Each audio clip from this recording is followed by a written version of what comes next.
Welcome to Maths with Bob. Today we're looking at a 3-minute series on statistics. We're looking at confidence intervals actually for a t-distribution now. T-distribution, remember, variance of the population unknown. We're looking at a 95% confidence interval for the mean actually of a particular population. And this is actually a grape crop actually. This is problem 1, 2. It's actually a continuation really of problem 1 where we looked at hypothesis testing. We're now going to find a confidence interval for the sugar content of the grape crop. Now, she needs 22 grams of sugar per 100 grams of solution if she's going to make a particular type of wine. Samples of 41. You can see here's basically mean 20, standard deviation 5.2. We want a 95% confidence interval for the crop. Now this is what we're going to be using here. This is our, if you like, our it's a confidence interval constructor for a t-distribution. It's very similar to the normal distributions constructor. In fact, you can see here, instead of using a normal distribution value here, we use a t-distribution value, and S being obviously the variance. Well, actually, it's a standard deviation of the sample, as an S squared is the variance. All over the square root of n, the sample size, which in this case is 41. So let's actually start constructing. Here we are.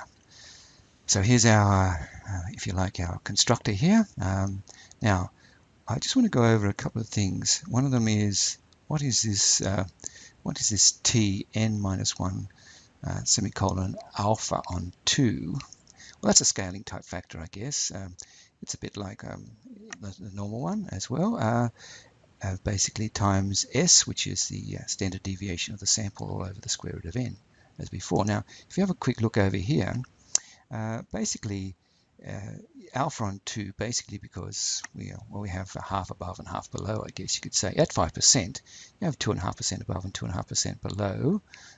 So basically this thing here, the factor would be if it's, you can see here at n is 40, 2.5%, which is actually 0.025, is plus or minus 2.021. So this number here obviously is 2.021. Now we multiply it by this other factor here, 5.2 over the square root of 41, and we get a confidence interval. Now the confidence interval for our mean, you can see here, this is the confidence interval for the mean of the sugar content of the grape crop.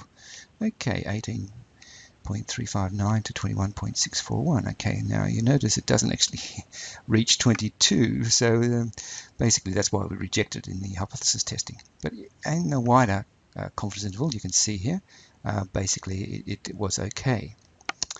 So what are we going to conclude? Well, basically at 5% significance level, we are our confidence interval is 18. You can see here 18.359 to 21.641, and basically it doesn't include our mean 22. You'll see.